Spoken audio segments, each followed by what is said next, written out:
Hello everyone, आज के इस सेशन में हम क्लास 9th फाउंडेशन बायोलॉजी के chapter the fundamental unit of life का एक और इम्पॉर्टेंट टॉपिक डिस्कस करने जा रहे हैं एंड दैट इज़ न्यूक्लियस। मतलब आज के इस सेशन में हम बात करेंगे न्यूक्लियस के बारे में। सो आई होप कि इस सेशन का जो टारगेट है सभी को एकदम क्लियर है। तो अब एक काम करते हैं, फटाफट से इस सेशन को हम कर लेते हैं स्टार्ट।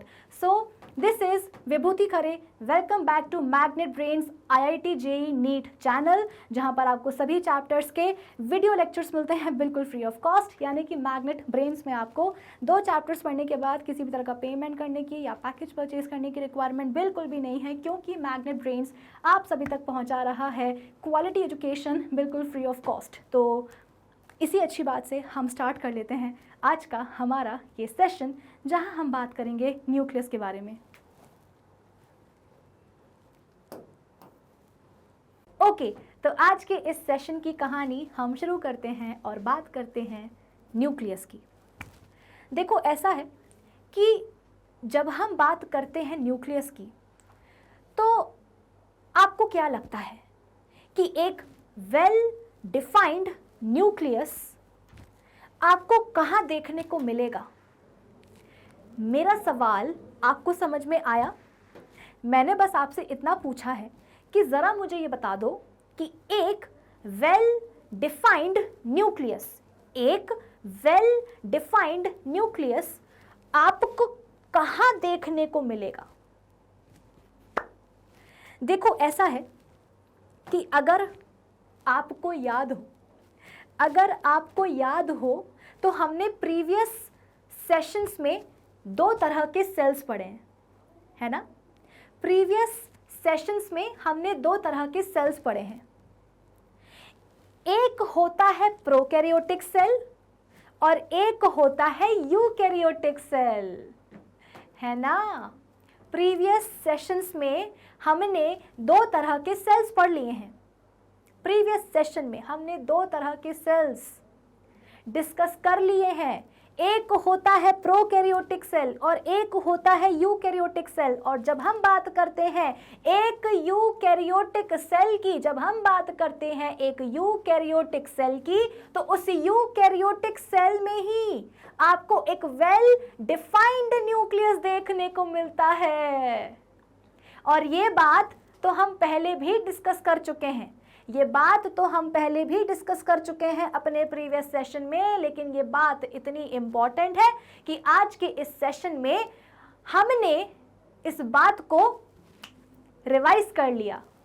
ठीक है कि जब हम बात करते हैं एक यूकैरियोटिक सेल की, तो उस यूकैरियोटिक सेल में हमें मिलेगा एक वेल डिफाइंड न्यूक्लियस। समझे?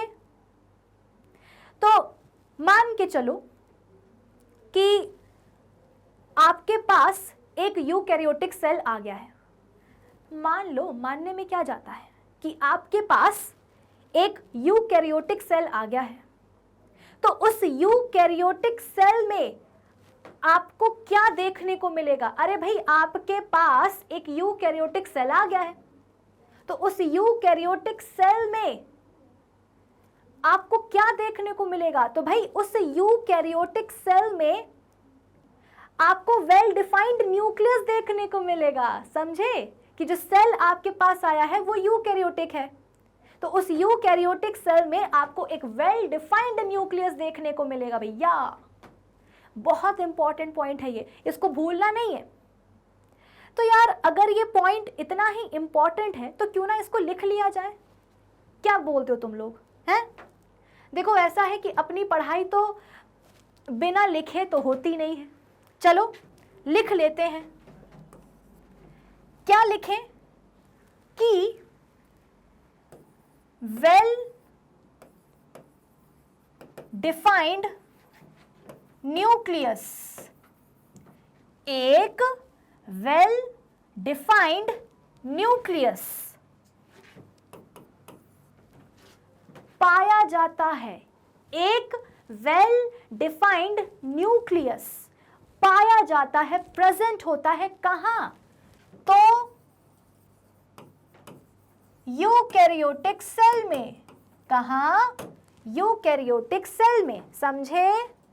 बहुत इंपॉर्टेंट पॉइंट है ये भाई, अपना नाम भूल जाना लेकिन इस पॉइंट को ना भूलना कभी, कि अगर आपके पास एक यूकैरियोटिक सेल आ जाता है तो उस यूकैरियोटिक सेल में आपको क्या मिलेगा, एक वेल डिफाइंड न्यूक्लियस मिलेगा। तो ये बात इतनी इंपॉर्टेंट है कि इसको हमने लिख डाली। देखो ऐसा है कि लिख लिख करके चीज़ों को याद करने की कोशिश करो। आपके पास बहुत कुछ है याद करने के लिए, दिमाग बेचारा इतना सा है, कितना याद करोगे और कैसे याद रखोगे? रटोगे ना। रटी हुई चीज कुछ दिन के लिए तो दिमाग में टिक जाती है, लेकिन इसके बाद में ऐसे शुई करके उड़ जाती है। तो ऐसा टेम्पररी काम हम करें ही क्यों? हम तो परमानेंट काम करने में विश्वास रखते हैं, है ना? तो परमानेंट काम क्या है कि भाई जो भी पढ़ रहे हो, जो भी आपने पढ़ा है उसको अपने दिमाग में बिठाओ। कैसे बिठाओगे? तो लिखो, जो भी पढ़ा है उसे लिखो, बार बार लिखो, तब तक लिखो जब तक कि वो चीज़ दिमाग में ना बैठ जाए। तो यहाँ पर हमने लिख लिया। मैं तो कहती हूँ आप भी लिखो, नोट्स बनाओ मेरे साथ साथ और लिखो कि well defined nucleus, well defined nucleus present होता है यूकैरियोटिक सेल में। वेल डिफाइंड न्यूक्लियस प्रेजेंट होता है यूकैरियोटिक सेल में। बहुत बढ़िया। अब हम बात करते हैं एक एनिमल सेल की। हम बात करते हैं एक एनिमल सेल की। सपोज हम अपनी ही बॉडी का एक सेल ले लेते हैं।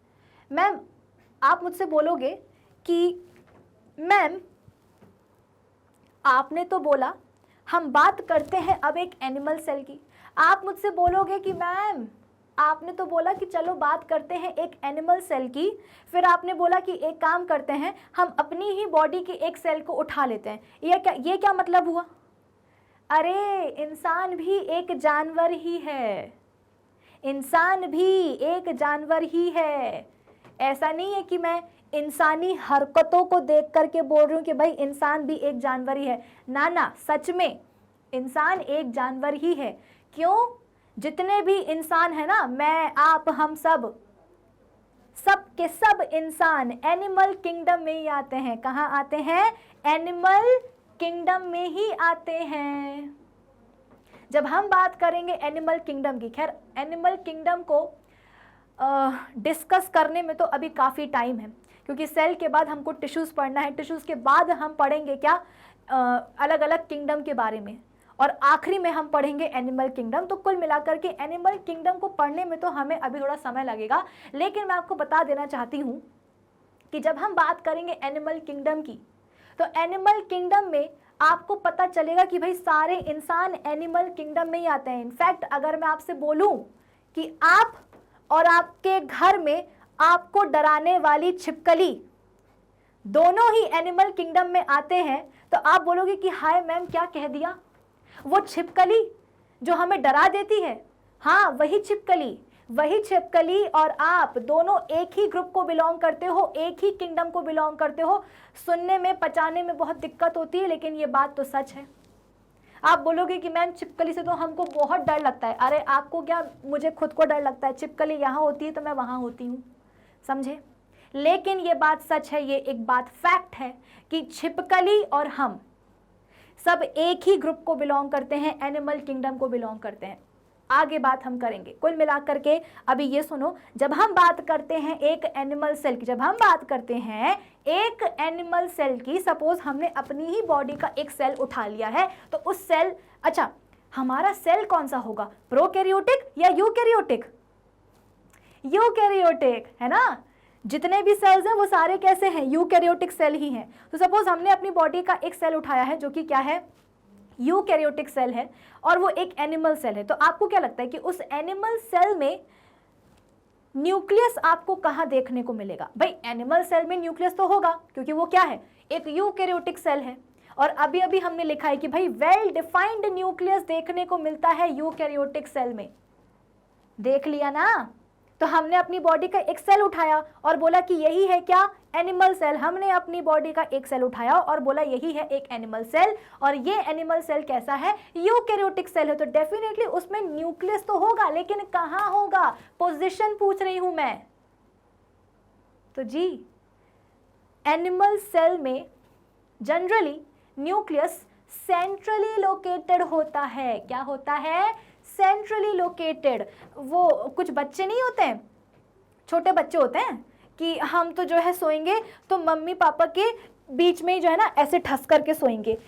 एनिमल सेल्स के जो न्यूक्लियस होते हैं ना वो भी ऐसे ज़िद्दी छोटे बच्चों के समान ही होते हैं कि जैसे यहाँ पर अगर मैं एक एनिमल सेल बना दूँ, यहाँ पर अगर मैं एक एनिमल सेल बना दूँ तो इस एनिमल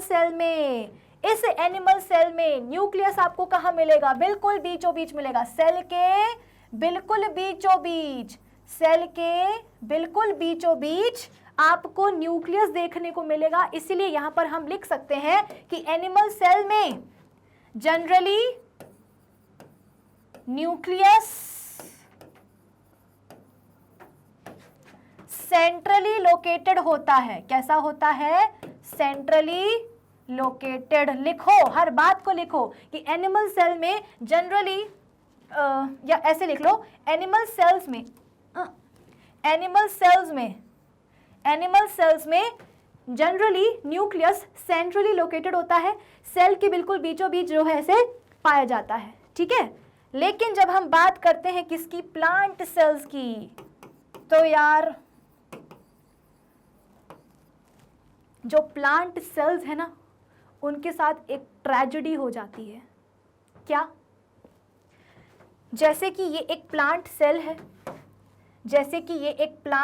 है, तो प्लांट सेल है तो भाई सेल वॉल तो होगी, फिर अंदर सेल मेम्ब्रेन भी होगी, फिर अंदर साइटोप्लाज्म होगा।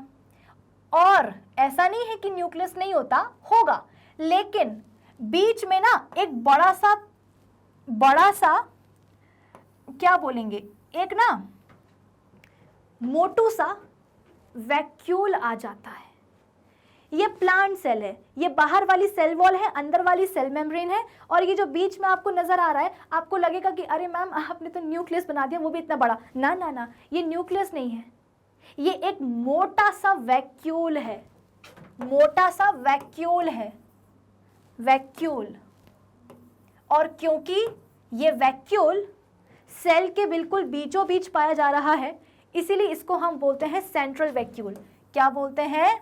Central vacuole. तो ये प्लांट सेल है, ये उसकी सेल वॉल है बाहर वाली, अंदर वाली सेल मेम्ब्रेन है, बीचों बीच अगर आपको लग रहा है कि अरे मैम ने तो न्यूक्लियस बना दिया, ना ना, ये न्यूक्लियस नहीं है, ये एक मोटा सा वैक्यूल है जो कि बिल्कुल सेल के बीचों बीच आकर के फैल गया है, इसीलिए इसको हम बोलते हैं सेंट्रल वैक्यूल। और इस सेंट्रल वैक्यूल के कारण जो बेचारा अपना न्यूक्लियस है, अपना मतलब कि प्लांट सेल का, वो बेचारा साइड में शिफ्ट हो जाता है। आप खुद ही सोचो कि आप एक बेंच पर आप जो ना एक बेंच पर ऐसे बैठे हुए हो, अब कोई मोटा सा इंसान आकर के आपके बगल में बैठ जाए तो उसको तो बैठने के लिए ज़्यादा जगह चाहिए, तो आप बिल्कुल बेंच के कॉर्नर पे शिफ्ट हो जाओगे कि भैया तू बैठ जा, मैं साइड में शिफ्ट हो जाता हूँ। तो यहाँ पर भी ऐसे ही होने वाला है कि एक बड़ा सा सेंट्रल वैक्यूल जो है ना आ जाता है और सेल की वॉल्यूम को, मेजर वॉल्यूम को ऑक्यूपाई कर लेता है। एक बड़ा सा मोटा सा सेंट्रल वैक्यूल आ जाता है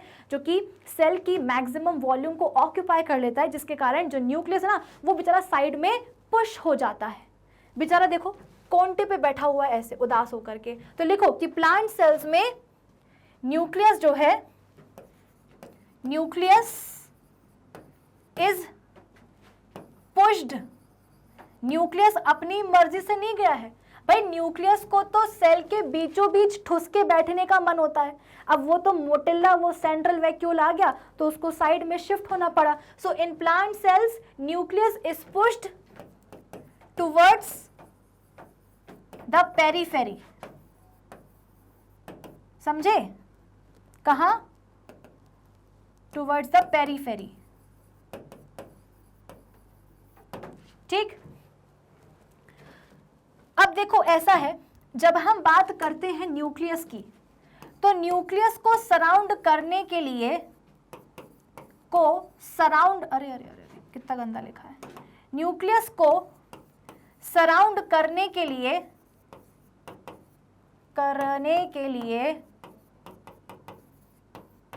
एक एनवलप होता है।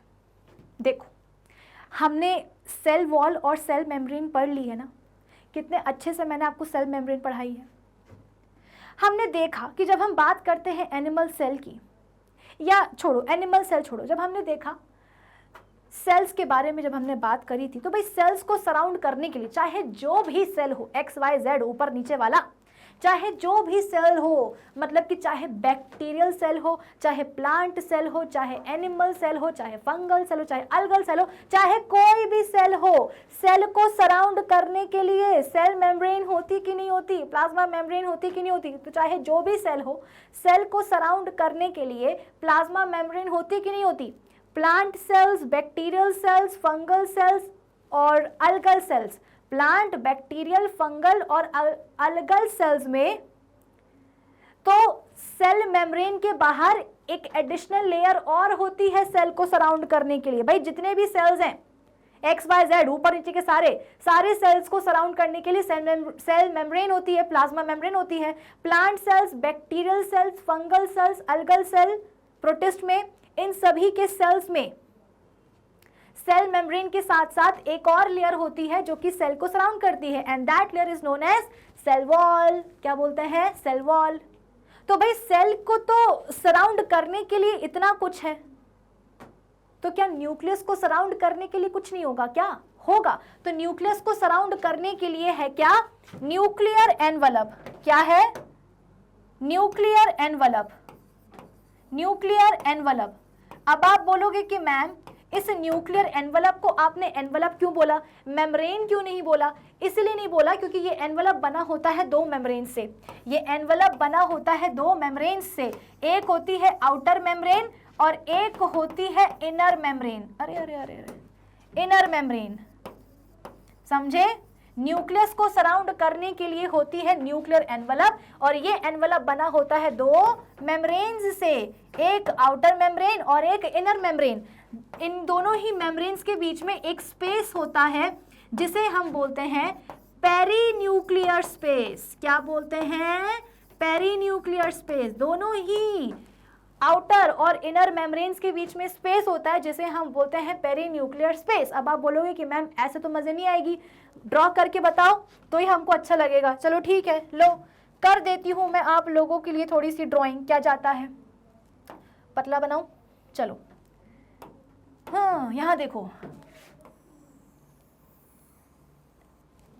ये हुआ, अभी रुको, कंप्लीट नहीं हुआ है ना, अभी रुको, कंप्लीट नहीं हुआ है। लाइक दिस, कुछ इस तरीके से। तो ये क्या है भाई? ये क्या है? This is nucleus. ये क्या है? न्यूक्लियस है। ये पूरा न्यूक्लियर एनवलप है, ये पूरा एनवलप है ना, ये पूरा न्यूक्लियर एनवलप है। एनवलप की ये आउटर मेम्ब्रेन है और एनवलप की ये इनर मेम्ब्रेन है। ठीक, तो ये न्यूक्लियस है, न्यूक्लियस का ये पूरा एनवलप है। ग्रीन कलर की जो है आउटर मेम्ब्रेन है। अरे एनवलप की दो मेम्ब्रेन, देखो ना, एनवलप में होती हैं दो मेम्ब्रेन्स, न्यूक्लियर एनवलप में होती दो मेम्ब्रेन्स, एक आउटर और एक इनर। तो हरी कौन सी है? Outer membrane. पीली कौन सी है? Inner membrane. ये दोनों ही मिलके क्या बनाती है? Nuclear envelope. क्या बनाती है? Nuclear envelope. अब देखो, इन दोनों ही मेम्ब्रेन्स के बीच में आपको स्पेस दिख रहा होगा, है ना, इन दोनों ही मेम्ब्रेन्स के बीच में आपको स्पेस दिख रहा होगा। तो इसी स्पेस को हम क्या बोलते हैं?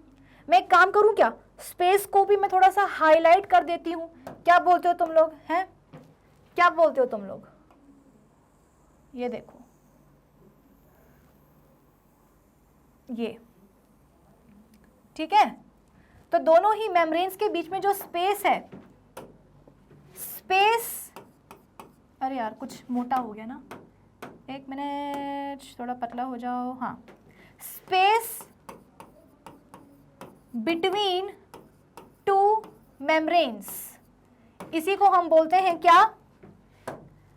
Perinuclear space. Perinuclear space. ये पूरा न्यूक्लियस है, ये पूरा इसका एनवलप है। न्यूक्लियर एनवलप बना होता है दो मेम्ब्रेन से, हरी वाली है आउटर मेम्ब्रेन, येलो वाली है इनर मेम्ब्रेन। दोनों ही मेम्ब्रेन्स के बीच में एक स्पेस है जिसको मैंने ब्लू कलर से चमकाया है, और उसी स्पेस को हम बोलते हैं, जो कि दो मेम्ब्रेन्स के बीच में है, उसी स्पेस को हम बोलते हैं पेरीन्यूक्लियर स्पेस। क्या बोलते हैं? Perinuclear space. बहुत बढ़िया। अब क्या करें? अब देखो ऐसा है, आपको लग रहा होगा कि ये जो न्यूक्लियर एनवलप है, आपको लग रहा होगा कि ये जो न्यूक्लियर एनवलप है ये तो बड़ा कंटिन्यूअस टाइप का है। ये न्यूक्लियर एनवलप कैसा है? बड़ा ही कंटिन्यूअस टाइप का है, कहीं से भी इंटरप्टेड नहीं है, जबकि ऐसा नहीं है।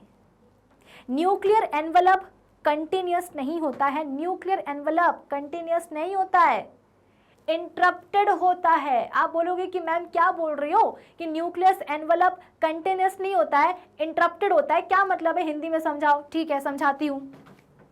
इसके लिए थोड़ी सी ड्राइंग लगेगी, एक minute.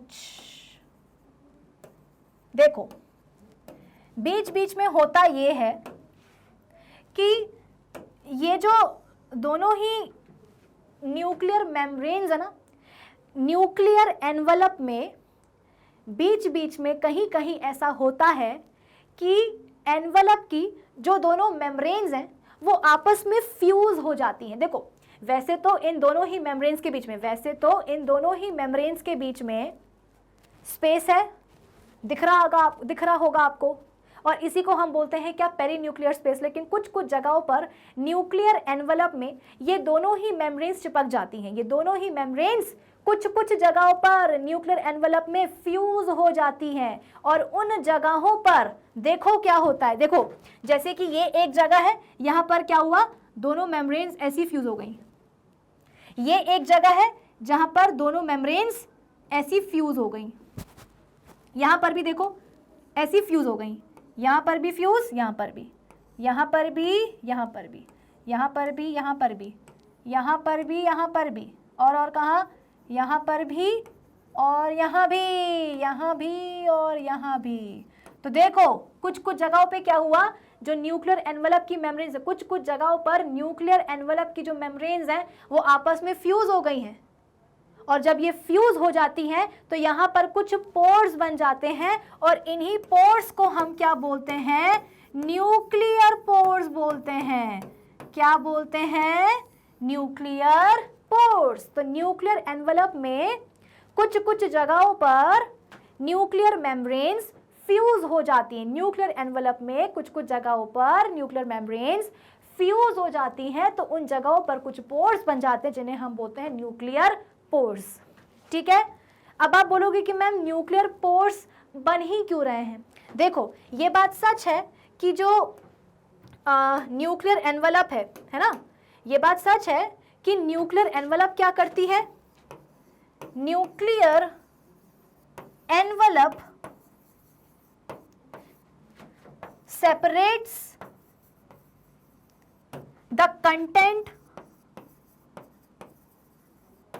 of nucleus from cytoplasm,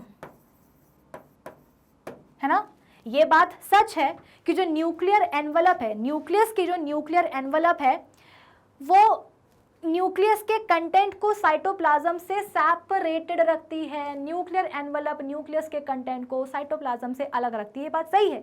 लेकिन देखो, ऐसा है, कंप्लीट आइसोलेशन भी तो कंप्लीट आइसोलेशन भी तो सही नहीं है कि न्यूक्लियर एनवलप ने न्यूक्लियस को ऐसे सराउंड किया कि जो न्यूक्लियस है वो तो साइटोप्लाज्म से बिल्कुल अलग थलग हो गया, कि मतलब न्यूक्लियस के बाहर कोई चीज साइटोप्लाज्म में नहीं जा सकती और साइटोप्लाज्म से कोई चीज न्यूक्लियस के अंदर नहीं जा सकती। ये नहीं होने वाला। वो सही बात है कि भाई न्यूक्लियस के अंदर का जो कंटेंट है उसको साइटोप्लाज्म से अलग रखना चाहिए, लेकिन इसका मतलब ये नहीं है कि न्यूक्लियस और साइटोप्लाज्म के बीच में किसी भी तरह का कोई ट्रांसपोर्ट ही ना हो पाए, कि भाई न्यूक्लियस के बाहर साइटोप्लाज्म में कुछ ना जा पाए और साइटोप्लाज्म से कुछ भी न्यूक्लियस के अंदर ना जा पाए। ये नहीं होना चाहिए। आइसोलेशन जरूरी नहीं है। इसीलिए क्या होते हैं, ये न्यूक्लियर पोर्स प्रेजेंट होते हैं, जिनके कारण कुछ चीजें साइटोप्लाज्म से न्यूक्लियस में आ जाती हैं और न्यूक्लियस से साइटोप्लाज्म में आ जाती हैं। ठीक, अब देखो ऐसा है कि अंदर होता है क्या, अंदर होता है एक मैट्रिक्स, अंदर होता है एक मैट्रिक्स जिसे हम बोलते हैं क्या, न्यूक्लियोप्लाज्म। क्या बोलते हैं, न्यूक्लियोप्लाज्म। ठीक है, अब देखो ऐसा है कि आपको न्यूक्लियोप्लाज्म में कुछ ऐसा थ्रेड लाइक नेटवर्क देखने को मिलेगा। न्यूक्लियोप्लाज्म में आपको कुछ ऐसा थ्रेड लाइक नेटवर्क देखने को मिलेगा। मतलब कि एक काम करो, एक धागा लो, मतलब एक रील लो, धागे की एक रील लो, उसमें से थोड़ा धागा जो है निकाल दो और निकालने के बाद धागे को ऐसा ऐसा करके पटक दो, तो वो जो धागे से एक नेटवर्क बनता है, धागे से जो एक नेटवर्क बनता है, एग्जैक्टली वैसा ही नेटवर्क, एग्जैक्टली वैसा ही नेटवर्क आपको न्यूक्लियोप्लाज्म में देखने को मिलेगा। क्या बोला मैंने कि एक धागा लो, एक रील लो, उसमें से थोड़ा सा धागा निकालो और धागा निकाल करके उसको ऐसे ऐसे करके फेंक दो, तो वो जो धागे का नेटवर्क बनता है ना, एग्जैक्टली वैसा ही नेटवर्क आपको न्यूक्लियोप्लाज्म में भी देखने को मिलेगा। और इसी नेटवर्क को हम बोलते हैं क्या, क्रोमैटिन या फिर क्रोमैटिन मटेरियल। अब आप बोलोगे कि मैम ये क्या है, बताती हूँ, रुक जाओ। हमने प्रीवियस सेशन में पढ़ा है कि एक सेल, हमने प्रीवियस सेशन में पढ़ा है कि नए सेल्स कहाँ से आते हैं। नए सेल्स कहाँ से आते हैं, जो प्री एग्जिस्टिंग सेल्स, जो पहले सेल्स एग्जिस्ट कर रहे हैं ना, उन्हीं से नए सेल्स आते हैं। कैसे, तो ये एक सेल है, ये डिवाइड करेगा तो इससे दो नए सेल्स बन जाएंगे, है ना। ये एक सेल है, ये डिवाइड करेगा तो इससे दो नए सेल्स ऐसे बन जाएंगे। तो दो नए सेल्स कहाँ से आए हैं, प्री एग्जिस्टिंग सेल से ही आए हैं, है ना। तो देखो ऐसा है कि सेल की एक पूरी साइकिल होती है, सेल की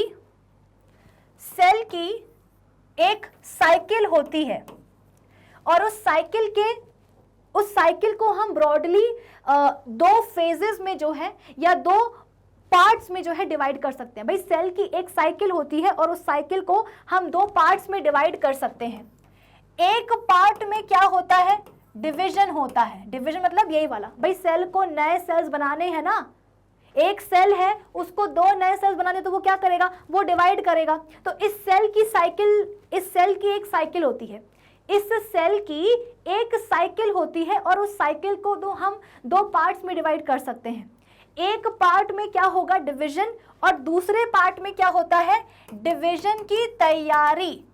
डिवीजन की तैयारी मतलब कि प्रिपरेशन, कि एक पार्ट में तो सेल डिवाइड हो ही जाएगा।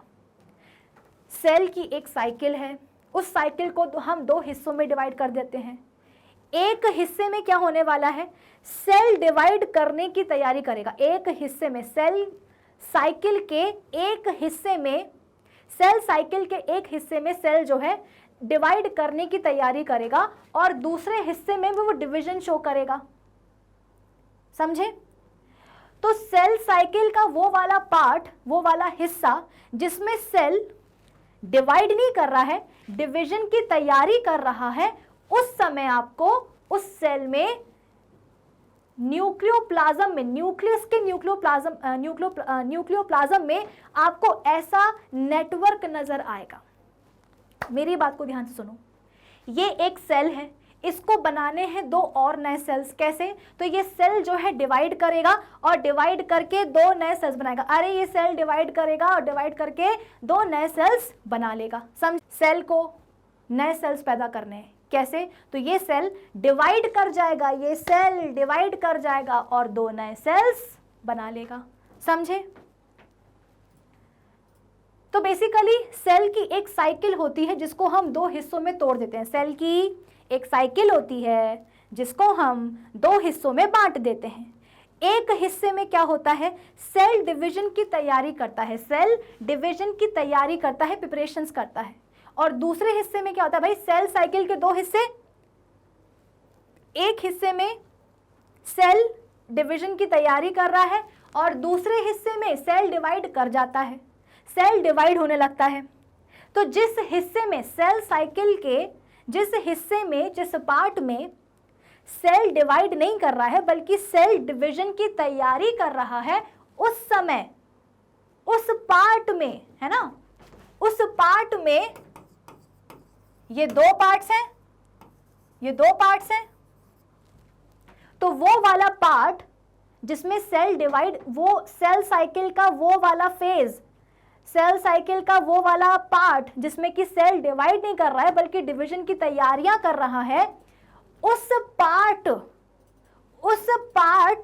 में हमें सेल के अंदर जो उसका न्यूक्लियस है, सेल के अंदर जो उसका न्यूक्लियस है, न्यूक्लियस में जो न्यूक्लियोप्लाज्म है, उस न्यूक्लियोप्लाज्म में हमको कुछ ऐसा थ्रेड जैसा नेटवर्क देखने को मिलेगा जिसे हम बोलते हैं क्रोमैटिन या क्रोमैटिन मटेरियल।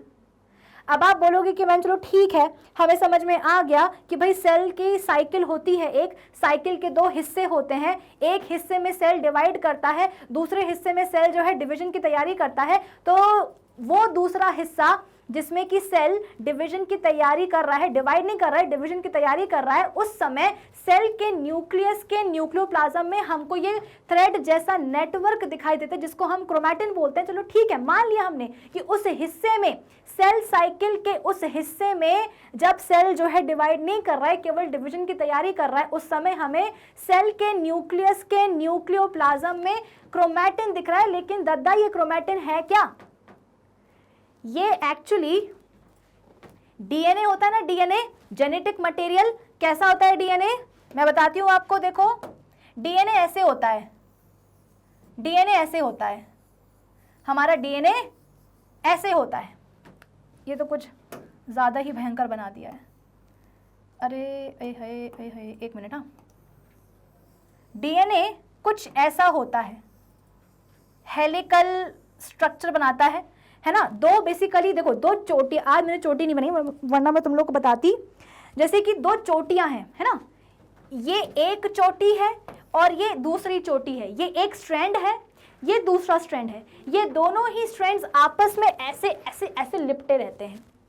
जैसे चोटी बनाते हैं ना हम लोग, चोटी, तो एक मतलब एक पार्ट ये रहा, एक पार्ट ये रहा, दोनों ही पार्ट्स को हम ऐसे ऐसे ऐसे करके गूंथ लेते हैं। तो यहाँ पर भी ऐसे ही है कि एक स्ट्रैंड ये है, दूसरा स्ट्रैंड ये है, और ये दोनों ही स्ट्रैंड्स आपस में ऐसे फंसे रहते हैं, ये दोनों ही स्ट्रैंड्स आपस में ऐसे फंसे रहते हैं, कॉइल्ड होते हैं।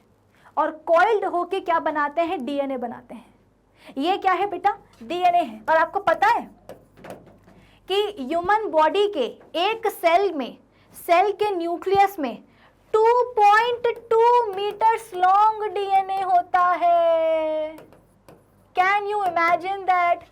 हमारे बॉडी का एक सेल माइक्रोस्कोपिक, उस माइक्रोस्कोपिक सेल में न्यूक्लियस और छोटा, और उस न्यूक्लियस के न्यूक्लियोप्लाज्म में डीएनए 2.2 मीटर लॉन्ग होता है। हर एक सेल में 2.2 मीटर लॉन्ग डीएनए होता है।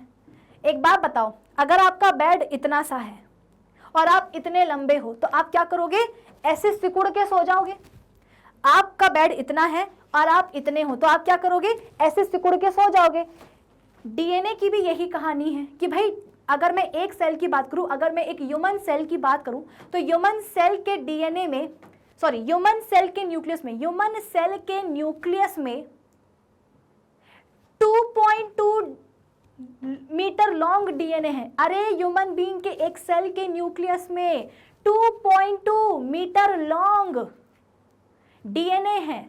तो इतने लंबे डीएनए को सेल के अंदर तो रहना है, सेल के न्यूक्लियस के अंदर तो रहना है, तो कैसे रहेगा? घूम जाएगा, हाईली कॉइल्ड, घूम घूम के। जैसे कि हमारा बिस्तर इतना बड़ा है और हम इतने बड़े, तो हम क्या करेंगे? ऐसे सिकुड़ के सो जाएंगे। वैसे ही ये डीएनए भी सिकुड़ा रहता है, कॉइल्ड रहता है। कैसे? तो देखो यहां पर कुछ प्रोटीन्स होते हैं, यहां पर कुछ प्रोटीन्स होते हैं जिन्हें हम बोलते हैं हिस्टोन प्रोटीन। क्या बोलते हैं? Histone protein.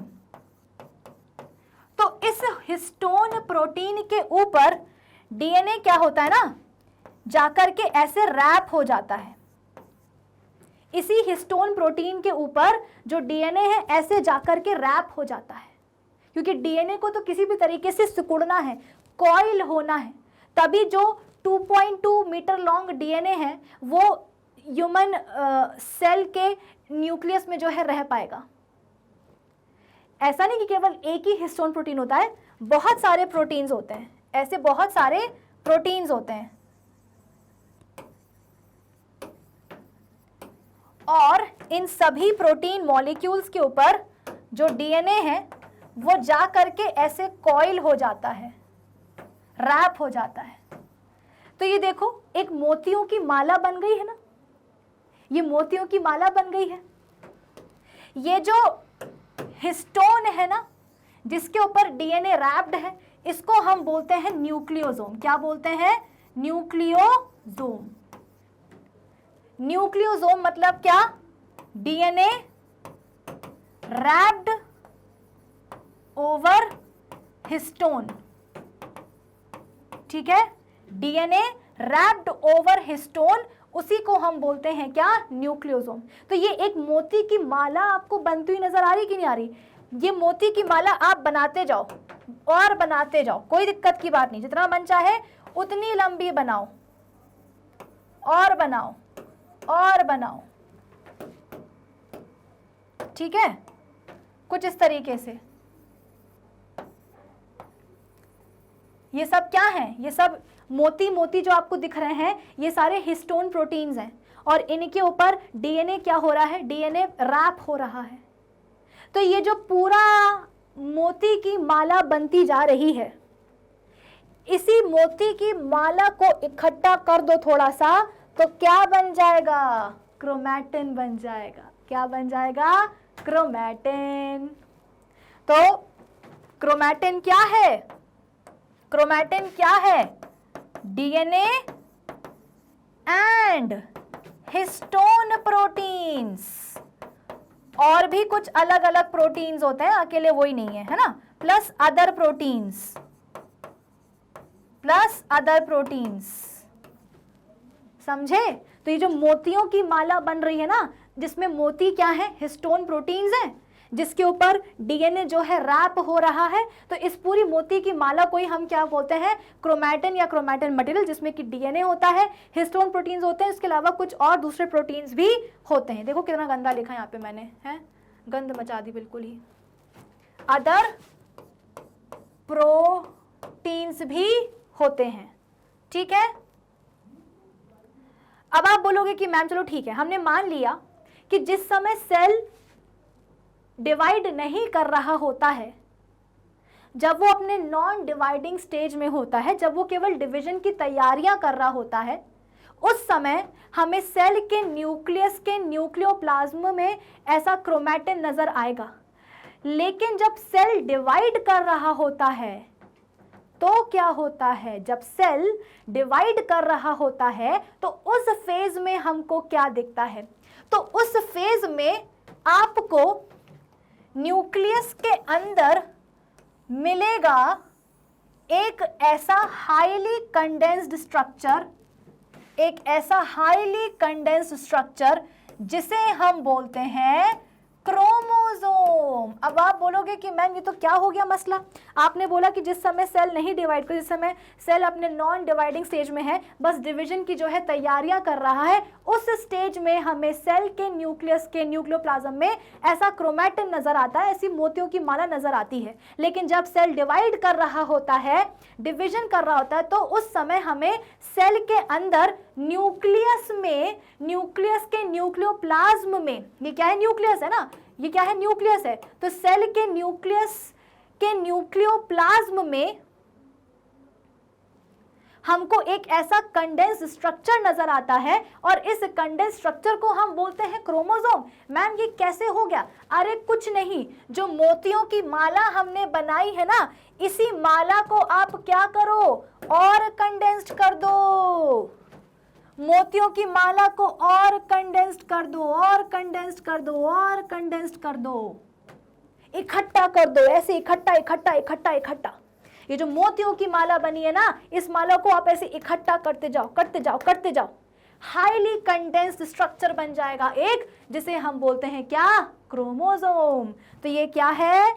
ये है chromosome, highly condensed structure, highly condensed structure. समझे? अब आप बोलोगे कि मैम जब सेल डिवाइड कर रहा है तो उस सेल के न्यूक्लियस में, न्यूक्लियस के न्यूक्लियोप्लाज्म में हमको ये कंडेंस्ड स्ट्रक्चर मिलेगा जिसे हम बोलते हैं क्रोमोसोम। लेकिन मैम क्यों? ये क्रोमोसोम आखिर क्यों बना? क्रोमैटिन मटेरियल आखिर कंडेंस हुआ क्यों? अरे जो मोतियों की माला है इसी को तो हम बोलते हैं ना कंडेंस, इसी को तो हम बोलते हैं क्रोमैटिन या क्रोमैटिन मटेरियल।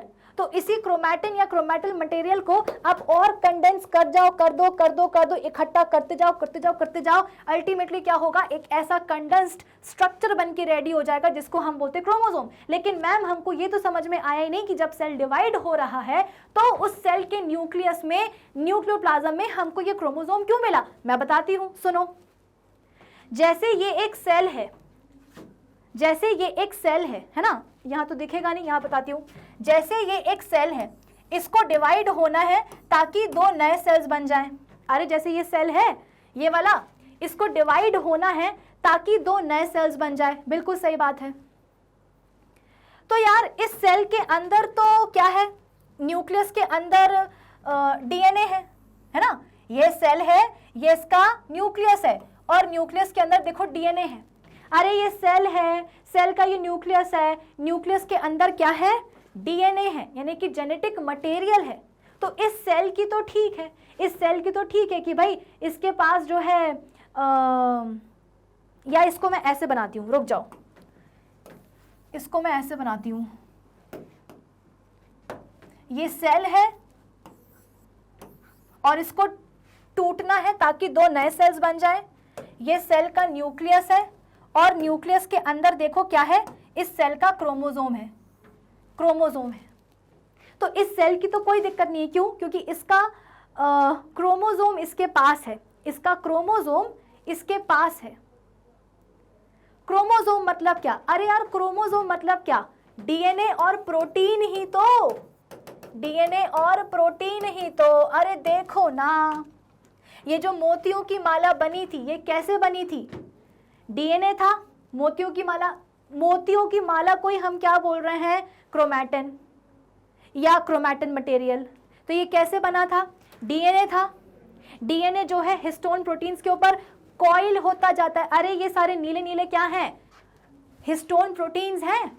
और इन्हीं हिस्टोन प्रोटीन्स के ऊपर, इन्हीं हिस्टोन प्रोटीन्स के ऊपर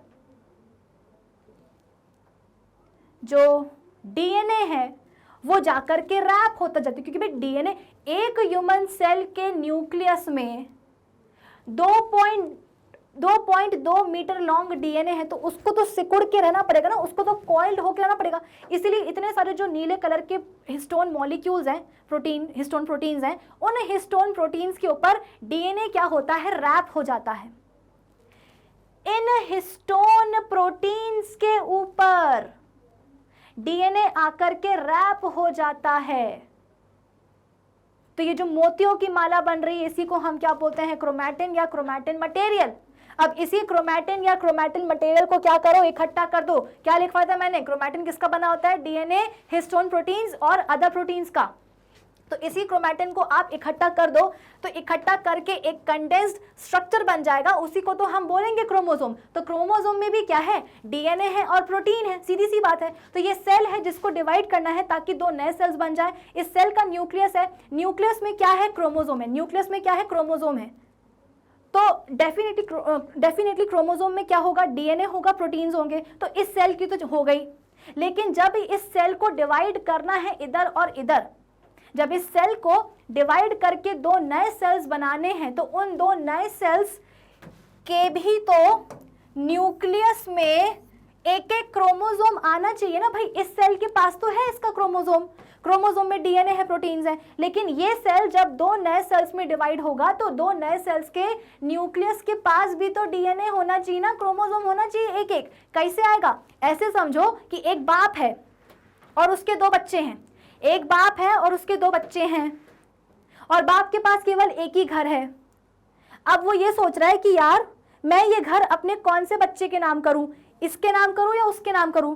किसी के भी एक के नाम करूंगी तो दूसरा जो बच्चा होगा वो गुस्सा हो जाएगा, अरे एक बाप है जिसके पास केवल एक ही घर है और दो बच्चे हैं।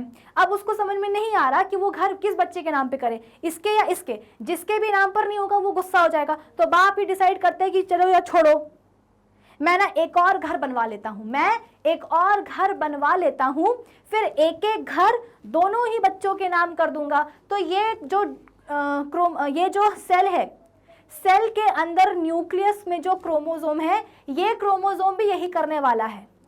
अरे यार इसी सेल से तो दो नए सेल्स आएंगे ना, तो इस सेल में तो है इसका क्रोमोसोम, तो इनमें भी तो होना चाहिए ना, कैसे होगा।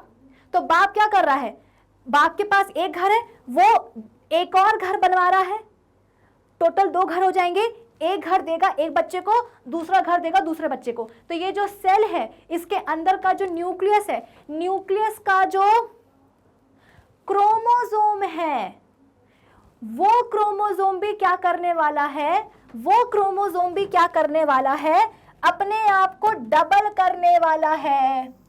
मतलब कि क्रोमोसोम के अंदर जो जेनेटिक मटेरियल है, क्रोमोसोम के अंदर जो जेनेटिक मटेरियल है उसको डबल करना पड़ेगा। कैसे डबल करना पड़ेगा, तो ये क्रोमोसोम अपना एक पार्टनर बना लेता है।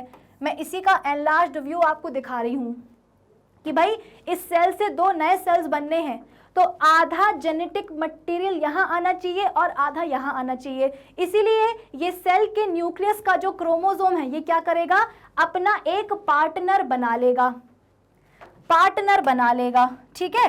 और इधर पे जो जेनेटिक मटेरियल था वो जेनेटिक मटेरियल की कॉपी हो जाएगी और इस पार्टनर में आ जाएगी। अरे यार ये एक क्रोमोसोम था ना, तो इस क्रोमोसोम में जेनेटिक मटेरियल था। जेनेटिक मटेरियल मतलब क्या, यही डीएनए और प्रोटीन, ठीक है। जेनेटिक मटेरियल मतलब क्या, यही डीएनए और प्रोटीन। तो ये सेल का न्यूक्लियस का जो क्रोमोसोम है, क्रोमोसोम में जो है जेनेटिक मटेरियल था। अब क्या हुआ, इस क्रोमोसोम ने अपनी एक और कॉपी बना ली। कॉपी ये है ना, कॉपी ये है, अलग कलर से बनाती हूं, ये देखो ये कॉपी है। इसने अपना क्या करा है, एक पार्टनर बना लिया है, ठीक है। तो इसमें जो जेनेटिक मटेरियल था, इस क्रोमोसोम में जो जेनेटिक मटेरियल था, मतलब वही डीएनए प्रोटीन, उसकी कॉपी बना ली गई है। इस क्रोमोसोम में जो जेनेटिक मटेरियल था, डीएनए और प्रोटीन्स, उस जेनेटिक मटेरियल की कॉपी बना ली गई है। इस क्रोमोसोम में जो जेनेटिक मटेरियल था ना, उस जेनेटिक मटेरियल की कॉपी बना ली गई है, एक और कॉपी। और कॉपी कहां आ गई है, इस वाले पार्टनर के पास आ गई है, समझे। तो कुछ किताबों में लिखा मिलता है कि भाई ये एक क्रोमोसोम है, और मैंने आपको बताया कि ये एक क्रोमोसोम है, दोनों सही हैं।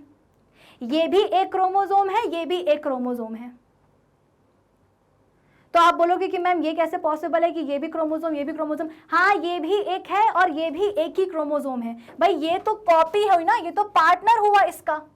मेन तो क्रोमोसोम यही था, इस क्रोमोसोम को अपने अंदर का जेनेटिक मटेरियल डबल करना था, इसीलिए क्या करा, इस क्रोमोसोम ने अपना एक पार्टनर बना लिया, और पार्टनर में जो है जेनेटिक मटेरियल की कॉपी करके एक कॉपी उसको दे दी। इस क्रोमोसोम को जेनेटिक मटेरियल डबल करना था, इसीलिए इसने एक पार्टनर बनाया, और उस पार्टनर में क्या करा, जेनेटिक मटेरियल को कॉपी करके एक कॉपी इस पार्टनर को दे दी। इसका मतलब ये भी क्या है, एक क्रोमोसोम ही है, ये भी एक क्रोमोसोम, ये भी एक क्रोमोसोम। जब डिवीजन की बारी आती है ना, तो डिवीजन के टाइम, जब सेल डिवीजन की बारी आती है तो हमें क्रोमोसोम ऐसा नजर आएगा। अब देखो ऐसा है, क्रोमोसोम की ये वाली आर्म होती है पी आर्म, और इसे हम बोलते हैं क्यू आर्म। ये है, अरे कितना गंदा लिखा है भाई, ये है पी आर्म और ये है क्यू आर्म। आप बोलोगे कि मैम ऐसा नाम क्यों रखा, बस रखा है, ऐसे ही बोलते हैं। ये पी आर्म है, ये क्यू आर्म है। दोनों ही आर्म्स जो है एक कॉन्स्ट्रिक्शन से एक मतलब क्या बोलेंगे, एक कॉन्स्ट्रिक्शन होता है दोनों के बीच में, और उसी को हम बोलते हैं क्या, क्या बोलते हैं, सेंट्रोमियर। क्या बोलते हैं, सेंट्रोमियर। ठीक है, कहीं दिख जाए दिख जाए दिख जाए तो अच्छा हो। चलो इतना तो देखो पहले, इतना देख लो पहले। इसे हम क्या बोलते हैं, सेंट्रोमियर बोलते हैं। इस कॉन्स्ट्रिक्शन को हम क्या बोलते हैं, दोनों आर्म्स के बीच में, पी और क्यू आर्म्स के बीच में जो एक कॉन्स्ट्रिक्शन है उसी को हम क्या बोलते हैं, सेंट्रोमियर। कितना गंदा लिख दिया, फिर से गंद मचा दी, अरे अरे अरे अरे फिर से गंद, है ना। तो दोनों ही आर्म्स के बीच में जो एक कॉन्स्ट्रिक्शन आपको नजर आ रही है उसको हम बोलते हैं सेंट्रोमियर। और हमेशा ध्यान रखना कि जब एक सेंट्रोमियर हो, जब एक सेंट्रोमियर हो तो एक क्रोमोसोम ही होगा। जब तक एक सेंट्रोमियर है तब तक एक ही क्रोमोसोम होगा, समझे। जहां दो सेंट्रोमियर्स आए वहां समझ लेना कि दो क्रोमोसोम्स आ चुके हैं। तो देखो यहां पर भी तो केवल एक ही सेंट्रोमियर है, यहां पर भी तो केवल एक ही सेंट्रोमियर है, तो यहां पर भी क्या है, केवल एक ही क्रोमोसोम है। ये भी एक क्रोमोसोम है, ये भी एक क्रोमोसोम है। जब सेल अपने डिवीजन के स्टेट में पहुंचता है ना, तो क्रोमोसोम आपको ऐसा नजर आने लगता है। क्यों, क्योंकि सेल को डिवाइड करना है, तो जो दो नए सेल्स बनेंगे उनके पास भी तो एक एक क्रोमोसोम जाना चाहिए ना, जेनेटिक मटेरियल जाना चाहिए। तो जैसे बाप क्या करता है, एक घर है, एक और बनाता है, फिर एक एक घर अपने एक एक बच्चे के नाम कर देता है, वैसे ही ये सेल भी क्या करेगा, इसके न्यूक्लियस में जो क्रोमोसोम है, भाई सेल के न्यूक्लियस में जो क्रोमोसोम है, कौन सा, ये वाला, ये जो है ना अपना एक पार्टनर बना लेता है। ये क्रोमोसोम अपना एक पार्टनर ये वाला बना लेता है, और इस क्रोमोसोम में जो जेनेटिक मटेरियल होता है, मतलब कि डीएनए और प्रोटीन्स, इस क्रोमोसोम में जो जेनेटिक मटेरियल होता है उस जेनेटिक मटेरियल को कॉपी कर लिया जाता है, एक और कॉपी बना ली जाती है जेनेटिक मटेरियल की, और वो कॉपी जो है इस पार्टनर को दे दी जाती है, समझे। अब क्या होगा, सपोज ये सेल है, ये सेल है, जब इसके डिवीजन की बारी आती है ना, तो जब इसके डिवीजन की बारी आती है तो दोनों मतलब जो क्रोमोसोम है ना वो कुछ इस तरीके से आकर के लेट जाता है। जब सेल के डिवीजन की बारी आती है ना, ये सब कहाँ चल रहा है, न्यूक्लियस के अंदर चल रहा है, ठीक है ना। तो जब सेल के डिवीजन की बारी आती है ना, तो न्यूक्लियस के अंदर ये जो क्रोमोसोम है ये आकर के ऐसे हॉरिजॉन्टली लेट जाता है। फिर यहां पर दो स्ट्रक्चर्स बनते हैं। क्या बनते हैं, स्ट्रक्चर, जिन्हें हम बोलते हैं सेंट्रोसोम। सेंट्रोसोम, ये भी सेंट्रोसोम और ये भी सेंट्रोसोम। सेंट्रोसोम के अंदर दो और स्ट्रक्चर्स बनते हैं जिन्हें हम बोलते हैं सेंट्रियोल्स। क्या बोलते हैं, सेंट्रियोल्स। सेंट्रियोल्स बेसिकली ऐसे सिलेंड्रिकल स्ट्रक्चर्स होते हैं।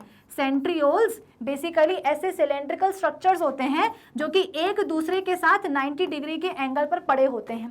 तो देखो ये दो सेंट्रियोल्स और यहां पर भी दो सेंट्रियोल्स जो कि एक दूसरे के साथ 90 डिग्री का एंगल बना करके पड़े रहेंगे। अब क्या होता है, यहां से निकलते हैं बढ़िया फाइबर, यहां से, अरे अरे अरे कुछ मोटा बन गया, मोटा बन गया, इतना मोटा नहीं चाहिए।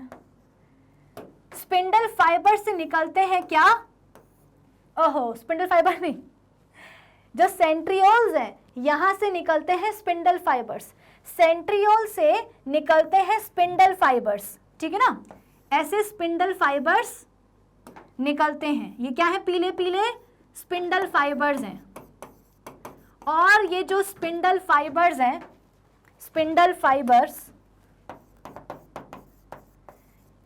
ये पता है आपको लगेगा कि शायद क्रोमोसोम के ऊपर जाकर के चिपक जाते हैं ना। क्रोमोसोम के इधर पर कौन सा कलर लें, ये लेते हैं, एक एक डिस्क लगी होती है। यहां भी एक डिस्क और यहां भी एक डिस्क, और इस डिस्क को पता है हम क्या बोलते हैं, काइनेटोकोर। ठीक है ना। तो ये एक क्रोमोसोम, देखो जब सेल डिवीजन का टाइम आया तो न्यूक्लियस के अंदर ये जो क्रोमोसोम है ये ऐसे जाकर के लेट गया। जब सेल डिवीजन का टाइम आया तो ये जो क्रोमोसोम है न्यूक्लियस के अंदर ऐसे जाकर के लेट गया। ठीक है, ऐसे जाकर के लेट गया। अब क्या होता है, इधर पे और इधर पे दो स्ट्रक्चर्स डेवलप हो जाते हैं जिन्हें हम बोलते हैं सेंट्रोसोम्स। एक ये सेंट्रोसोम और एक ये सेंट्रोसोम। एक सेंट्रोसोम में दो सिलेंड्रिकल स्ट्रक्चर्स होते हैं। ठीक है ना, एक सेंट्रोसोम में दो सिलेंड्रिकल स्ट्रक्चर्स होते हैं जिन्हें हम बोलते हैं सेंट्रियोल्स। ये सेंट्रियोल्स आपस में 90 डिग्री का एंगल्स बना करके पड़े रहते हैं। तो एक सेंट्रोसोम में दो सेंट्रियोल्स, यहां पर भी एक सेंट्रोसोम में दो सेंट्रियोल्स। इन्हीं सेंट्रियोल्स से निकलते हैं क्या, स्पिंडल फाइबर्स। इन्हीं सेंट्रियोल से निकलते हैं क्या, स्पिंडल फाइबर्स। आपको लगता है कि ये स्पिंडल फाइबर्स जाकर के क्रोमोसोम से चिपक जाएंगे डायरेक्टली? नहीं, क्रोमोसोम के दोनों ही तरफ यहाँ पर और यहाँ पर एक एक डिस्क लगी होती है, और इसी डिस्क को हम क्या बोलते हैं, काइनेटोकोर। ये भी एक काइनेटोकोर है भाई। क्रोमोसोम की दोनों ही साइड पर एक एक डिस्क लगी होती है, एक ये, और दोनों ही डिस्क को हम क्या बोलते हैं, काइनेटोकोर्स। ये एक काइनेटोकोर और एक ये काइनेटोकोर। तो इन्हीं काइनेटोकोर्स से आकर के स्पिंडल फाइबर्स चिपक जाते हैं। इन्हीं काइनेटोकोर से आकर के स्पिंडल फाइबर्स जो है चिपक जाते हैं, और फिर क्या करेंगे, ये स्पिंडल फाइबर्स ऐसे खींचेंगे जिसके कारण ये दोनों, अच्छा इन दोनों को हम बोलते क्या है, देखो ये जो P और Q आर्म है ना, इनको मिला करके हम बोलते हैं एक क्रोमैटिड। ठीक है, ये P और Q आर्म को मिला करके हम बोलते हैं क्या, क्रोमैटिड। क्या बोलते हैं, क्रोमैटिड। तो ये P, जैसे कि मैंने आपको बताया ना कि ये एक क्रोमोसोम है, दिस इज वन क्रोमोसोम। तो क्रोमोसोम की एक ये वाली आर्म, एक ये वाली आर्म, इसको हम बोलते हैं P, इसको हम बोलते हैं Q आर्म। तो दोनों ही आर्म को अलॉन्ग विद द सेंट्रोमियर हम क्या बोलते हैं, मतलब दोनों ही आर्म्स को मिला करके हम क्या बोलते हैं, एक क्रोमैटिड। दोनों ही आर्म्स को मिला करके हम क्या बोलते हैं, एक क्रोमैटिड। दोनों ही आर्म्स के बीच में एक कॉन्स्ट्रिक्शन देखने को मिलता है जिसे हम क्या बोलते हैं, सेंट्रोमियर। क्या बोलते हैं, सेंट्रोमियर। समझे। तो देखो यहां जो क्रोमोसोम बना है सेल डिवीजन के टाइम पर, यहां जो क्रोमोसोम बना है सेल डिवीजन के टाइम पर, इस क्रोमोसोम में आपको टोटल कितनी आर्म्स नजर आ रही हैं, 1 2 3 4, है ना। ये P आर्म, ये भी P आर्म, ये Q आर्म और ये Q आर्म। तो एक P और Q को मिला करके क्या बोलते हैं, अभी तो बताया मैंने, एक P और Q आर्म को मिला करके क्या बोलते हैं, क्रोमैटिड। क्रोमैटिड। तो यहां पर जो P और Q आर्म है इनको भी तो मिला करके हम क्या बोलेंगे, क्रोमैटिड। यानी कि इस समय इस क्रोमोसोम में दो दो क्रोमैटिड्स हैं। जब सेल के डिवीजन का टाइम आया, जब सेल के डिवीजन का टाइम आया तो इस समय क्रोमोसोम में दो दो क्रोमैटिड्स हैं, और इनको हम क्या बोलते हैं, फिर सिस्टर क्रोमैटिड्स बोलते हैं। क्या बोलते हैं, सिस्टर क्रोमैटिड्स। क्या बोलते हैं, सिस्टर क्रोमैटिड। अरे मेरी बातें समझ में आ रही है ना कि नहीं आ रही है, सुनो ध्यान से। जैसा कि मैंने आपको बताया कि ये एक क्रोमोसोम है, मैंने आपको क्या बताया कि ये एक क्रोमोसोम है। ये क्या है, एक क्रोमोसोम है। क्रोमोसोम की दो आर्म्स हैं, क्रोमोसोम की दो आर्म्स हैं, एक है P आर्म और एक है Q आर्म। अरे बेटा ये एक क्रोमोसोम है, इस क्रोमोसोम की दो आर्म्स हैं, एक है P आर्म और एक है Q आर्म। तो इन दोनों ही P और Q आर्म को मिला करके हम क्या बोलते हैं, एक क्रोमैटिड। जब एक p आर्म हो और एक q आर्म हो, सुनो, जब एक p आर्म हो और एक q आर्म हो तो दोनों ही p और q आर्म को मिला करके हम क्या बोलते हैं, एक क्रोमैटिड। तो बी क्या, तो भाई ये एक क्रोमोसोम है बेटा जी, ये एक क्रोमोसोम है। क्रोमोसोम में दो आर्म्स हैं, एक आर्म ये, दूसरी आर्म ये, एक आर्म है P, दूसरी आर्म है Q। ये है P आर्म, ये है Q आर्म, ये P और ये Q। तो इस P आर्म को, इस Q आर्म को, इस P आर्म को और इस Q आर्म को मिला करके हम क्या बोलते हैं, एक क्रोमैटिड। जब सेल अपने डिवीजन पे पहुंचता है, जब सेल अपने डिवीजन पे पहुंचता है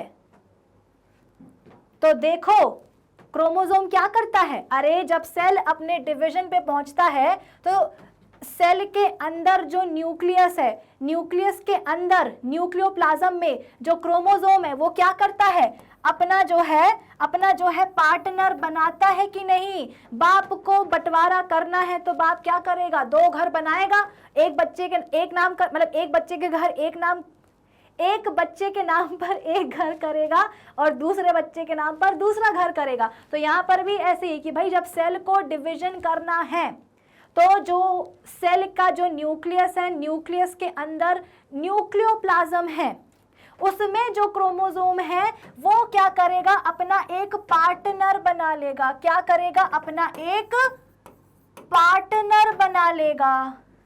और क्रोमोसोम ने क्या करा, अपना एक पार्टनर बना लिया। फिर क्रोमोसोम में जो जेनेटिक मटेरियल होता है, क्रोमोसोम में जो जेनेटिक मटेरियल होता है, मतलब कि जो डीएनए और प्रोटीन्स जो होते हैं, है ना, डीएनए और प्रोटीन्स जो होते हैं क्रोमोसोम के अंदर, जो जेनेटिक मटेरियल होता है, क्रोमोसोम के अंदर जो जेनेटिक मटेरियल होता है, उस मटेरियल को भी जो है डुप्लीकेट किया जाता है। क्रोमोसोम के अंदर जो जेनेटिक मटेरियल होता है बेटा, क्रोमोसोम के अंदर जो जेनेटिक मटेरियल होता है ना, उस जेनेटिक मटेरियल को कॉपी किया जाता है। जेनेटिक मटेरियल की एक और कॉपी बनाई जाती है और वो कॉपी किसको दी जाती है, इस नए नए बने पार्टनर को। लेकिन है तो अभी भी ये एक ही क्रोमोसोम, लेकिन देखो अब इस क्रोमोसोम में टोटल चार आर्म्स आ गई हैं, एक ये P, एक ये P, एक ये Q और एक ये Q। तो इस P और Q आर्म को हम बोलेंगे एक्रोमैटिड और इस P और इस Q को हम बोलेंगे एक्रोमैटिड, है ना। इस P और Q को बोलेंगे एक्रोमैटिड और इस P और Q को बोलेंगे एक्रोमैटिड। तो टोटल यहाँ पर 2 क्रोमैटिड्स आ गए हैं, मतलब कि इन्हें हम बोलते हैं सिस्टर क्रोमैटिड्स। क्या बोलते हैं, सिस्टर क्रोमैटिड्स। तो सेल डिवीजन के टाइम पर जो क्रोमोसोम है, सेल डिवीजन के टाइम पर जो क्रोमोसोम है उसमें सिस्टर क्रोमैटिड्स होती हैं, समझे। 2 क्रोमैटिड्स होते हैं। क्रोमोसोम सेल डिवीजन के टाइम पर सेल के न्यूक्लियस के न्यूक्लियोप्लाज्म में 2 क्रोमैटिड्स होते हैं, एक ये वाला क्रोमैटिड, एक ये क्रोमैटिड। इनको हम बोलते हैं क्या, सिस्टर क्रोमैटिड्स, समझे। अब यहां देखो, ये जो स्पिंडल फाइबर्स है ना, ये काइनेटोकोर्स से आकर के चिपक गए हैं। अरे स्पिंडल फाइबर्स जो कि सेंट्रियोल्स से निकले हैं, हमें लगता है कि डायरेक्टली क्रोमैटिड्स पे आकर चिपक जाते हैं। भाई देखो ना, ये एक क्रोमैटिड नीला वाला, अरे नीला वाला फिर से बनाऊं क्या, ये देखो नीला वाला एक क्रोमैटिड और सफेद वाला दूसरा क्रोमैटिड है। तो क्या एक ही क्रोमोसोम, एक ही क्रोमोसोम के 2 क्रोमैटिड्स, है ना, एक ही क्रोमोसोम के 2 क्रोमैटिड्स, सिस्टर क्रोमैटिड्स। तो अगल बगल क्या होता है, डिस्क लाइक स्ट्रक्चर्स बन जाते हैं, जिन्हें हम क्या बोलते हैं, काइनेटोकोर्स। तो इन्हीं डिस्क लाइक स्ट्रक्चर्स, काइनेटोकोर्स से स्पिंडल फाइबर्स आकर के जुड़ जाते हैं और आप स्पिंडल फाइबर्स ऐसे खींचेंगे, स्पिंडल फाइबर्स ऐसे खींचेंगे, उससे पता है क्या होगा, ये दोनों ही क्रोमैटिड्स अब सेपरेट हो जाएंगे। अरे अरे अरे अरे, ये दोनों ही क्रोमैटिड्स क्या होने वाले हैं, ये दोनों ही क्रोमैटिड्स अब सेपरेट होने वाले हैं कुछ इस तरीके से। दोनों क्रोमैटिड्स अब ऐसे सेपरेट होने वाले हैं और अब तो इनके जो सेंट्रोमियर है वो भी डिवाइड होगा। क्या बताया था, जब एक सेंट्रोमियर हो तो एक ही क्रोमोसोम होता है, लेकिन अब देखो दो दो सेंट्रोमियर्स आ चुके हैं, इसका मतलब यहाँ पर अब दो क्रोमोसोम्स बन गए हैं। दो दो सेंट्रोमियर्स, इसका मतलब दो दो क्रोमोसोम्स। तो यहाँ पर ये क्या हो चुके हैं, दो क्रोमोसोम्स आ चुके हैं। अब क्या होगा, कुछ नहीं, अब जो है फाइनली न्यूक्लियस भी डिवाइड होगा। अब जो है फाइनली न्यूक्लियस भी डिवाइड होगा, सेल का जो साइटोप्लाज्म है वो भी डिवाइड होगा, सब कुछ डिवाइड होगा और तब जाके बन जाएंगे क्या, दो सेल्स। अरे क्रोमोसोम्स जो सिस्टर क्रोमैटिड्स थे, जो सिस्टर क्रोमैटिड्स थे ना इस क्रोमोसोम के, वो सेपरेट हो गए। जो सिस्टर क्रोमैटिड्स थे इस क्रोमोसोम के, वो क्या हो गए, सेपरेट हो गए। एक क्रोमैटिड गया वहां और दूसरा क्रोमैटिड आया नीचे। देखो सेंट्रोमियर्स भी डिवाइड हो गए, मतलब कि दो सेंट्रोमियर्स बन गए, मतलब कि दो क्रोमोसोम्स बन गए हैं। अब क्या होगा भाई, जब दो क्रोमोसोम्स बन ही चुके हैं तो अब अल्टीमेटली पूरा का पूरा न्यूक्लियस डिवाइड होगा, साइटोप्लाज्म डिवाइड होगा और दो नए सेल्स बन जाएंगे, जिसमें कि एक ये वाला क्रोमोसोम होगा और एक ये वाला होगा। समझे? तो कुछ इस तरीके से हाँ सेल डिवीजन होता है। अब एक और बात सुन लो, जैसे कि ये डीएनए है, ठीक है, डीएनए के कुछ स्पेसिफिक सेगमेंट्स होते हैं। आखिरी बात है ये सुन लो, डीएनए के कुछ स्पेसिफिक सेगमेंट्स होते हैं जिन्हें हम बोलते हैं जीन्स। क्या बोलते हैं, जीन्स। ये जीन्स क्या करते हैं, आरएनए बनाते हैं तीन तरह के, आरआरएनए, एमआरएनए और टीआरएनए। समझे? ये डीएनए है, डीएनए पर कुछ स्पेसिफिक सेगमेंट्स होते हैं जिन्हें हम बोलते हैं जीन्स। ये जीन्स ही क्या करते हैं, आरएनए बनाते हैं। आरएनए तीन टाइप के, ये जीन्स क्या करते हैं, फॉर्म आरएनए। कितने टाइप के, आरआरएनए, एमआरएनए और टीआरएनए। 11th में जाकर के पढ़ोगे इनके बारे में डिटेल में। लेकिन इतना समझ लो क्या कि इसी आरएनए से,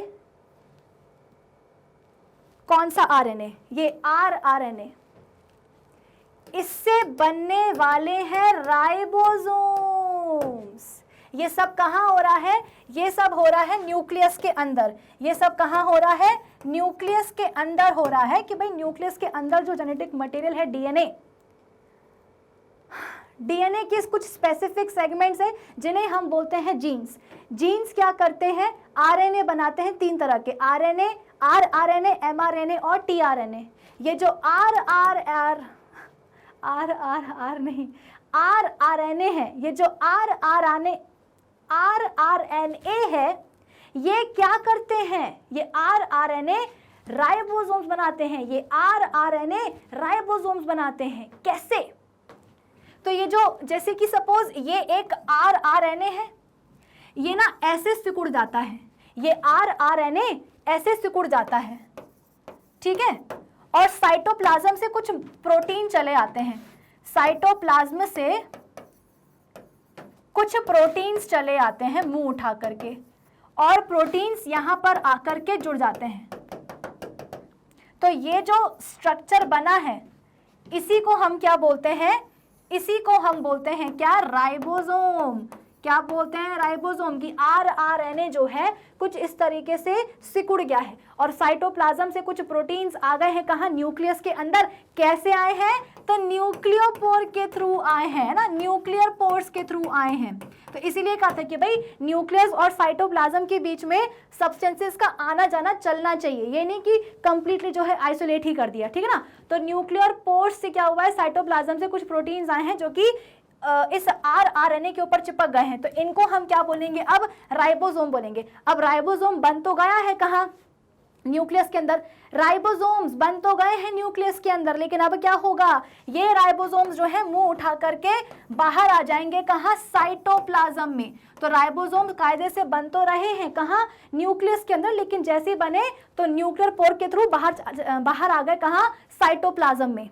ठीक है, तो अब जहां जहां देखो ऐसा है कि क्रोमैटिन में है ना, जैसे कि मैं क्रोमैटिन बताऊं आपको, तो इस क्रोमैटिन में जहां जहां आरएनए बन रहा होगा, है ना, इस क्रोमैटिन में जहां जहां आरएनए बन रहा होगा वहां वहां आपको डेंस एरिया नजर आएगा। इस क्रोमैटिन में जहां जहां, या यहां बता देती हूं, इस क्रोमैटिन में, सपोज यहां पर हम क्रोमैटिन बना ही लेते हैं ना, इस क्रोमैटिन में जहां जहां आरएनए बनेगा, कौन सा, आरआरएनए बनेगा, वहां वहां आपको कुछ डेंस रीजन्स नजर आएंगे, डेंस ग्रेनुलर स्ट्रक्चर्स नजर आएंगे, और उन्हीं को हम बोलते हैं क्या, न्यूक्लियोलस। क्या बोलते हैं, न्यूक्लियोलस। याद करो, मैंने बताया था कि न्यूक्लियोलस बड़े काम के होते हैं, राइबोसोम्स वहीं बनते हैं। कैसे बने, समझ में आया, कि डीएनए के स्पेसिफिक सेगमेंट्स जिन्हें हम क्या बोलते हैं, जीन्स बोलते हैं। जीन्स क्या करते हैं, आरएनए बनाते हैं। कौन कौन से, आरआरएनए, एमआरएनए, टीआरएनए। ये आरआरएनए क्या होता है, ऐसे कुछ सिकुड़ जाता है साइटोप्लाज्म से, कुछ प्रोटीन्स अंदर आ जाते हैं, यही प्रोटीन्स अंदर आकर के इस पर चिपक जाते हैं और क्या बन जाते हैं, राइबोसोम्स बन जाते हैं। यही राइबोसोम्स जो है चले जाते हैं कहाँ, न्यूक्लियर पोर्स के थ्रू साइटोप्लाज्म में। अब ये जो पूरा क्रोमैटिन मटेरियल है, इस क्रोमैटिन मटेरियल में जहां जहां आरआरएनए बनेंगे, जहां जहां आरआरएनए बनेंगे वहां वहां आपको कुछ डेंस रीजन नजर आएगा।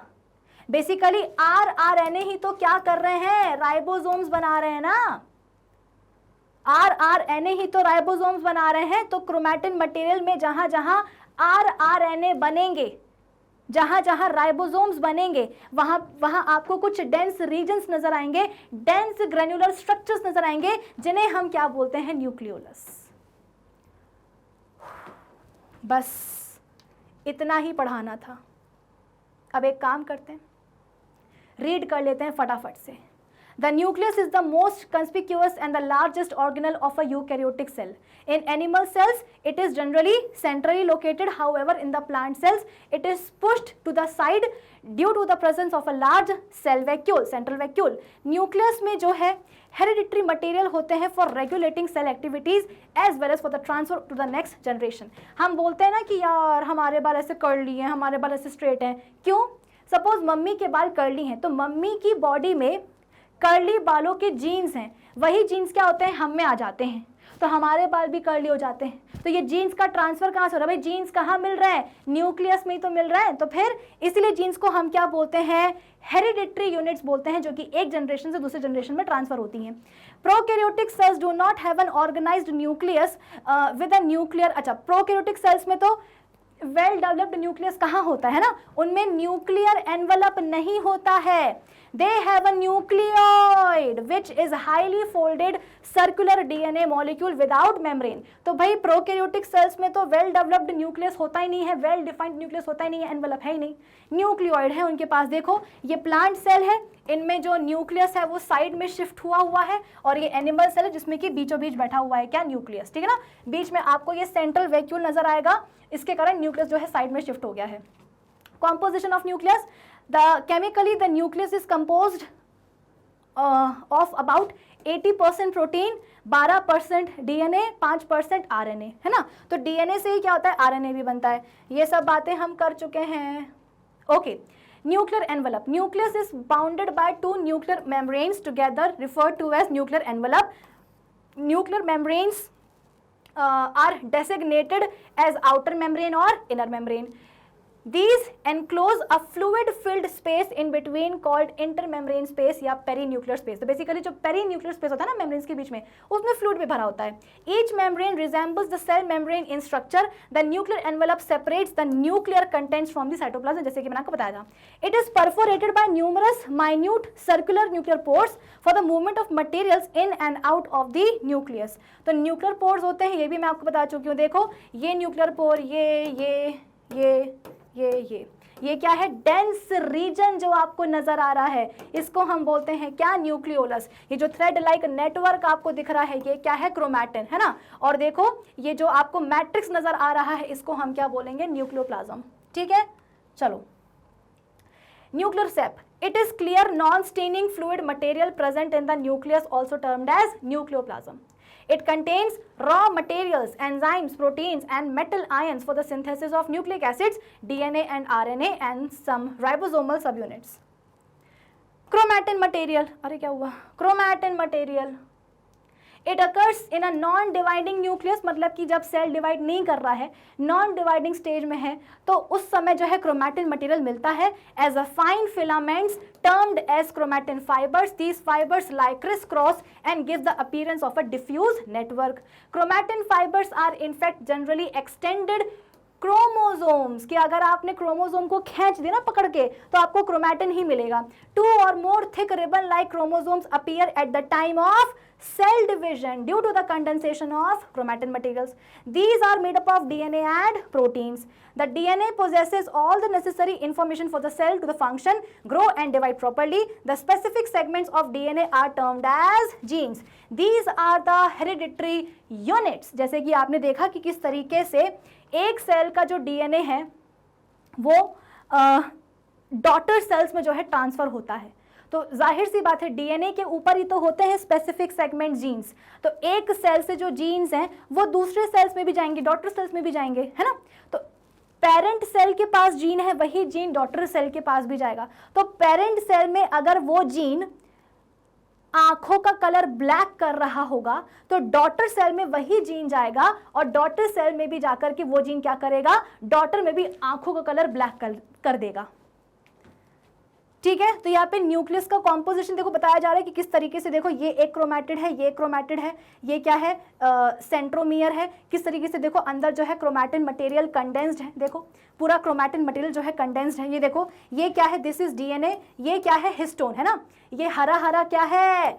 डीएनए. ये नीला नीला क्या है? ये बॉल्स क्या दिख रही हैं आपको? ये बॉल्स आपको दिख रही हैं हिस्टोन्स. और एक हिस्टोन और डीएनए को हम क्या बोलते हैं? हिस्टोन और डीएनए को हम क्या बोलते हैं? न्यूक्लियोसोम. देखो तो ये क्या है? न्यूक्लियोसोम. डीएनए और हिस्टोन, समझे? Nucleolus. Generally, one or more rounded bodies called nucleoli are present in the nucleoplasm. Nucleolus is a dense, dark, staining granular structure without a limiting membrane. It is rich in RNAs and proteins. जाहिर सी बात है. फिर chromosomes जो है thread like structures हैं, usually present in the nucleus and become visible only during cell division. इनमें क्या क्या होता है? इनमें डीएनए होता है, प्रोटीन्स होते हैं. DNA is the most important component of the chromosome in eukaryotes. Chromosomes can only be seen during the cell division. These look like a rod during the metaphase stage of the cell division. Cell division की ही एक metaphase stage होती है जहां पर ये ऐसे rod shape chromosomes जो है आपको नजर आते हैं, वही वाले ऐसे ऐसे करके. ठीक है.